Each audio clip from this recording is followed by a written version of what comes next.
Mesdames, Messieurs, bonsoir à tous. Merci de choisir LCA Télévision pour l'information. Bienvenue à ces 20h. Donc voici les titres. Le Niger, encore frappé par un deuil en plein processus électoral. Au moins 100 civils ont été massacrés hier samedi en pleine journée par des terroristes suite à l'attaque de 2 villages à la frontière malienne. Le bilan est très lourd selon le maire de la localité. Au moins 100 civils ont été tués par les hommes armés. Au Burkina Faso, c'est avec les soldats du feu que le président de l'Assemblée nationale a choisi de passer le réveillon de la Saint-Sylvestre. Alassane Bala Sakandé s'est mis dans la peau de sapeur-pompier pour porter secours à des accidentés. Il s'exprime dans ce journal. Et puis c'est effectif depuis le vendredi 1er janvier 2021 pour ce qui est de l'entrée en vigueur de la zone de libre-échange continentale. La ZLECAf est un vaste marché de 1,2 milliard de personnes dont l'objectif est d'accroître le commerce intra-africain et d'y développer les richesses. Voilà, mesdames, messieurs, pour les titres de ces 20h. Une fois encore, bonsoir à tous et bienvenue à l'écoute. Au Niger, au moins 100 civils ont été tués dans des attaques perpétrées simultanément par les militants islamistes présumés dans 2 villages proches de la frontière avec le Mali. Le maire de la localité a reconnu qu'il y a eu au moins 70 morts dans le village de Kioma Bungu et plus de 30 morts dans le village de Zurumadeye. L'attaque a eu lieu samedi vers 12h, heure de Niamey. Le 21 décembre dernier, à 6 jours de la présidentielle, 7 soldats nigériens avaient été tués dans une embuscade dans la même région. Cette attaque meurtrière du 2 janvier 2021 intervient alors que les résultats du premier tour de l'élection présidentielle du 27 décembre sont tombés.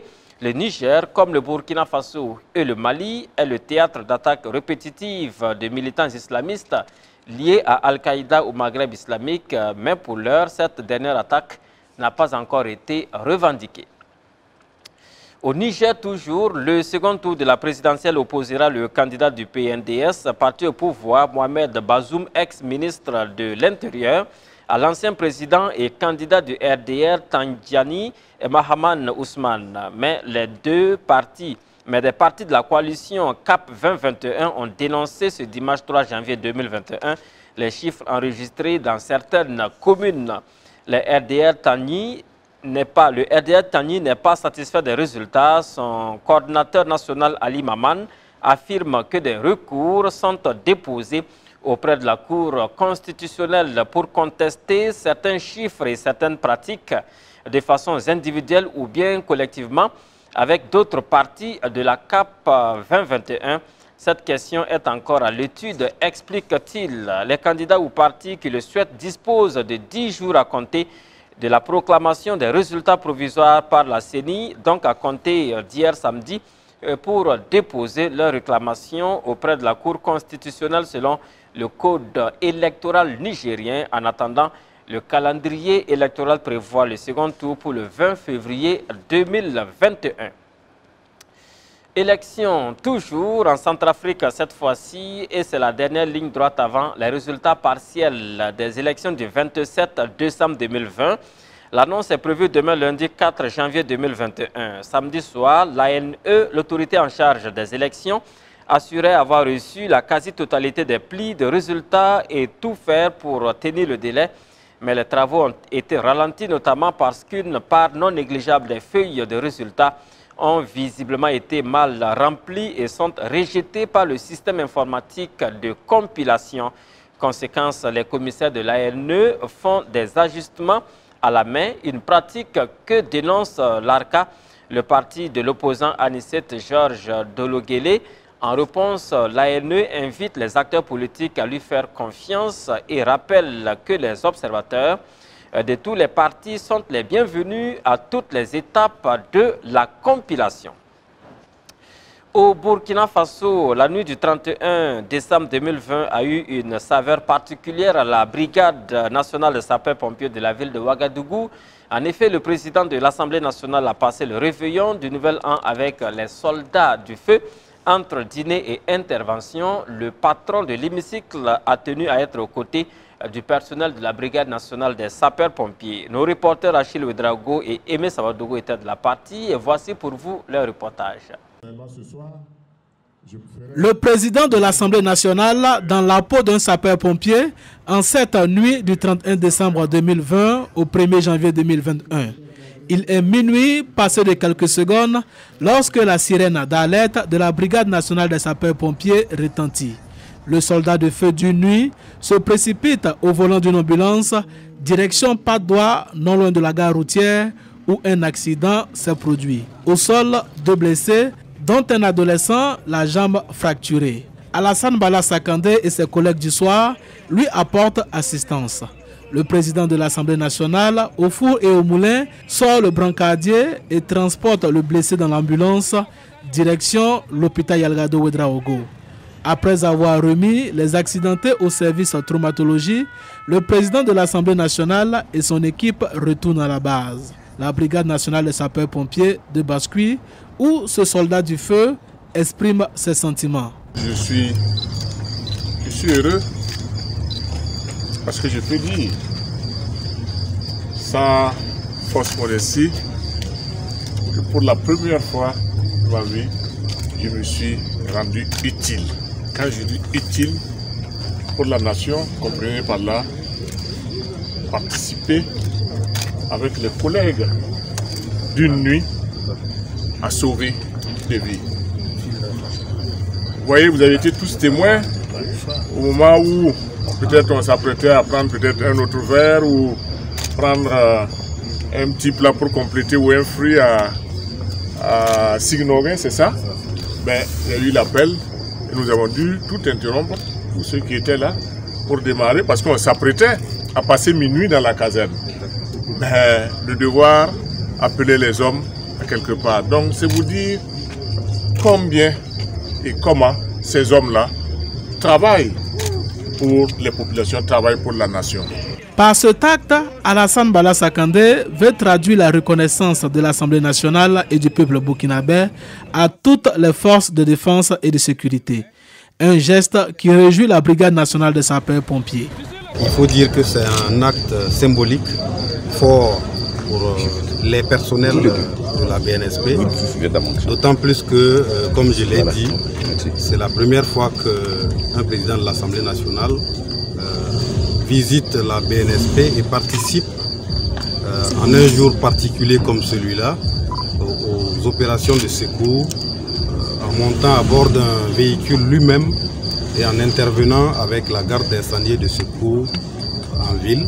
Et nous pensons, et c'est aussi le sentiment de l'ensemble de nos personnels, à la fois de Ouagadougou mais aussi des autres villes où sont plantées les casernes de sapeurs-pompiers, que c'est une marque de reconnaissance pour le travail que les personnels de la BNSP abattent au quotidien.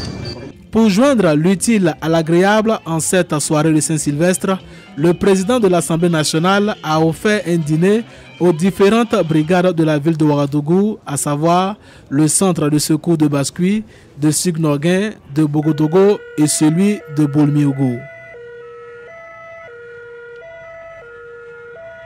Patriotes et amis du Burkina, au moment où beaucoup d'entre nous accueillent la nouvelle année dans la joie et la ferveur, j'ai une pensée toute particulière pour celles et ceux qui sont affectés par les épreuves de la vie. J'ai une pensée tout aussi particulière pour nos forces de défense et de sécurité actuellement déployées sur les théâtres d'opération contre le terrorisme.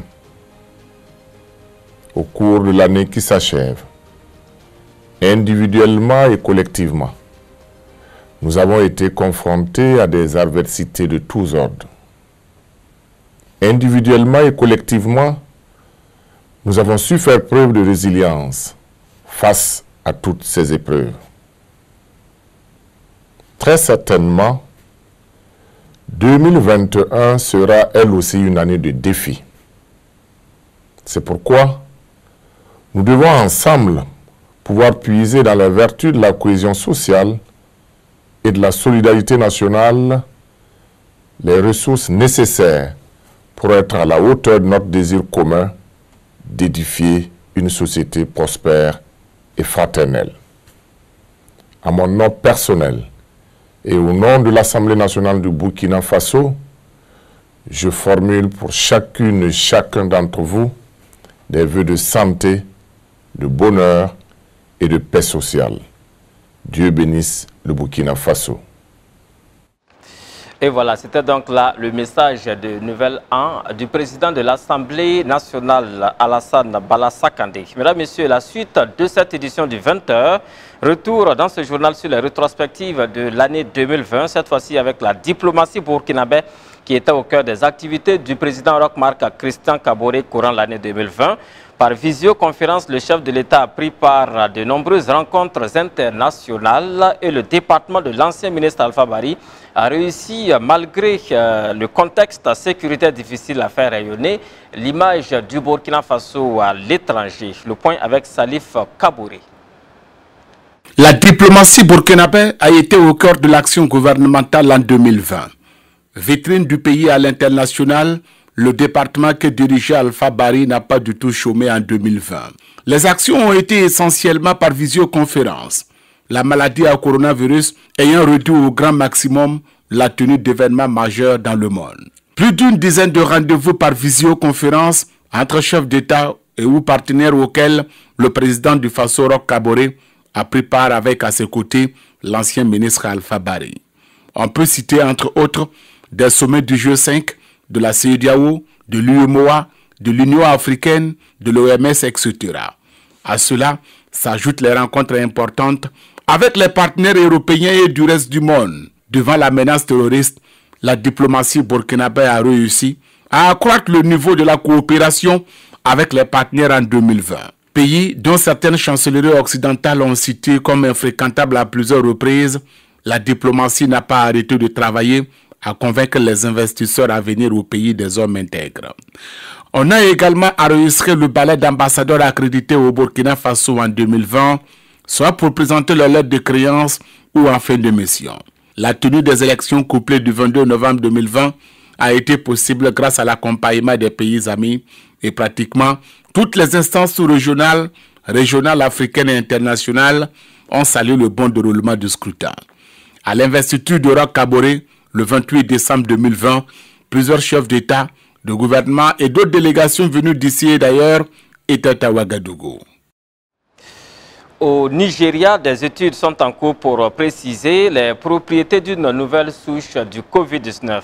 Une variante a été observée sur 2 patients le 3 août et le 9 octobre dernier lors d'analyses menées sur 200 échantillons par les scientifiques de l'ACGIB, le Centre d'excellence africain de recherche génomique et de maladies infectieuses. D'après ce centre de recherche, les 2 patients présentent des mutations génétiques. Cette découverte comporte encore énormément de zones d'ombre. Seule certitude, cette nouvelle variante du coronavirus est différente de celle observée au Royaume-Uni, comme l'explique le professeur Christian Api, le directeur de l'ACGID, qui pense que cette variante est très probablement mutée au Nigeria. Elle est différente de la souche présente en Afrique du Sud et au Royaume-Uni, mais elle partage 2 mutations avec la souche apparue au Royaume-Uni. Nous n'avons pas analysé d'échantillons récents. Nous ignorons donc dans quelle mesure d'autres patients sont affectés par cette nouvelle souche, a indiqué le professeur. Suite et fin de cette édition du journal, les mots d'économie pour terminer. La zone de libre-échange continentale africaine entre officiellement en vigueur ce 1er janvier 2021. Ratifié jusqu'à présent par 34 pays, le traité est censé instaurer la plus vaste zone de libre-échange au monde avec 1,2 milliard de personnes potentiellement concernées. L'idée étant d'accroître le commerce intra-africain et d'y développer les recherches. Ce 1er janvier 2021, les 34 pays ayant déjà ratifié le traité commencent à commercer selon les nouvelles règles. En pratique, rien ne change dans l'immédiat car la ZLECAf est en cours de construction et de nombreux points restent à négocier. Mais on connaît au moins l'horizon. D'ici 15 ans au maximum, les pays devront avoir aboli entre 85 et 90% des tarifs douaniers sur les biens et les services qu'ils échangent. Voilà, mesdames, messieurs, qui met fin à ce 20h qui a été préparé par toutes les équipes techniques et rédactionnelles de LCA Télévision. Excellente suite de programme à toutes et à tous. Les infos reviennent demain à 20 h. Au revoir.